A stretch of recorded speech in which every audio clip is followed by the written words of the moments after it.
आपको लगता है कौन सरकार आएगा कि हमको नौकरी दे देगा? तो सरकारी जो व्यवस्था है बिहार में, चपरासी से लेकर मुख्य सचिव तक, संविदा कर्मी इंक्लूडेड, सबकी संख्या जोड़िएगा तो बिहार में कुल जनसंख्या का 1.97-2% से कम लोग ही सरकारी नौकरी करते हैं। तो नौकरी रोजगार मिलेगा कैसे? रोजगार का सबसे बड़ा तरीका है पूंजी। बिहार में पूंजी नहीं है। क्यों नहीं है? क्योंकि यहां प्रति व्यक्ति आय है 35,000 रुपया सालाना।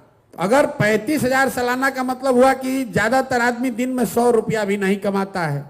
तो इस महंगाई के जमाना में अगर आप 100 रुपया भी नहीं कमाइएगा तो खाइएगा क्या, खिलाइएगा क्या, और पैसा पूंजी कहां से लाइएगा? तो लोगों के पास अपना पैसा है नहीं। और दूसरा, रिजर्व बैंक एक आंकड़ा जारी करता है जिसको कहते हैं CD ratio, credit deposit ratio.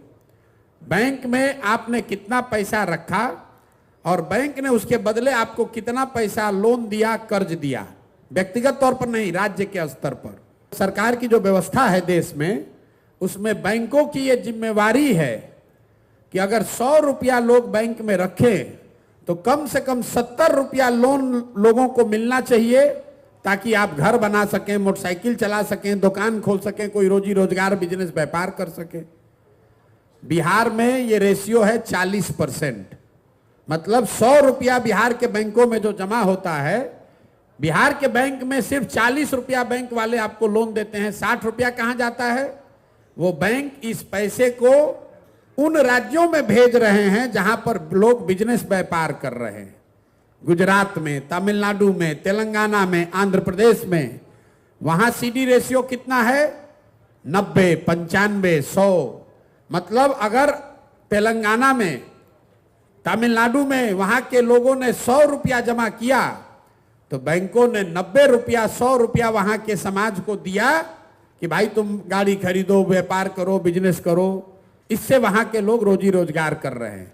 अब मैं इसको आप एक आंकड़ा समझाऊंगा तो आपके दिमाग खुलेगा, दिमाग की आपकी बत्ती जलेगी कि इसका कितना बड़ा असर है। पिछले फाइनेंशियल ईयर में, वित्तीय वर्ष में, इसी गरीब बिहार में आपने, हमने, सब ने मिलकर बिहार के बैंकों में पैसा जमा किया 4,21,000 करोड़ रुपया। बिहार के लोगों ने बिहार के बैंकों में पैसा जमा किया 4,21,000 करोड़ रुपया। अगर सीडी रेशियो मतलब 70% बैंक कर्ज देते तो बिहार के लोगों को कर्ज कितना मिलता? 2,80,000 करोड़ रुपया। लेकिन मिला कितना? 40% है तो मिला 1,61,000 करोड़। बाकी पैसा कहां गया? बाकी पैसा चला गया यहां से दूसरे राज्य में। लालू जी मुख्यमंत्री बने थे 1990 में। 1990 से लेकर पिछले वित्तीय वर्ष तक बिहार के बैंकों ने आपका, हमारा 26 लाख करोड़ रुपया ले जाकर दूसरे राज्यों में ट्रांसफर कर दिया। आपको लग रहा है कि यहां से लोग का पलायन हो रहा है। बिहार का जो पलायन का समस्या है, ये सिर्फ श्रम का, लोगों का पलायन नहीं है। लोगों का पलायन है, बुद्धि का पलायन है और पूंजी का पलायन है। जो नौजवान है, जिसके पास पैसा, साधन, पढ़ाई नहीं है, वो मजदूरी करने के लिए बाहर जा रहा है। जो नौजवान पढ़ लिख गया, वो पढ़ाई करके बाहर नौकरी करने के लिए पलायन कर रहा है। और जो पैसा हम लोग के पास है वो भी दूसरे जगह जा रहा है। आप आजादी से पहले कहानी सुने होंगे, नील का खेती, कपास का खेती होता था बिहार में, देश में, और अंग्रेज यहां से उसको ले जाकर कपड़ा बनाता था इंग्लैंड में, और उसी कपड़े को लाकर फिर बेचता था यहां भारत में। इसीलिए गांधी जी ने आंदोलन शुरू किया कि विदेशी कपड़ों का बहिष्कार करो। अभी क्या हो रहा है? पूना में बन रहा है बजाज का मोटरसाइकिल। लेबर वहां कौन है? बिहार का। बजाज को लोन बैंक से जो मिल रहा है उसमें योगदान है आपके पैसे का।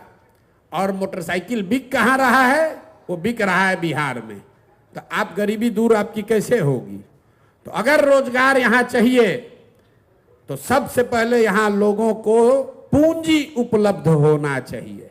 अगर आपको 2 लाख रुपया, 3 लाख रुपया सरकार के गारंटी पर बैंक से लोन मिल जाए तो यहां बैठा हुआ कौन ऐसा आदमी है जो अपने लिए कुछ ना कुछ रोजी रोजगार नहीं कर लेगा? ये बड़ी अच्छी बात कही आप।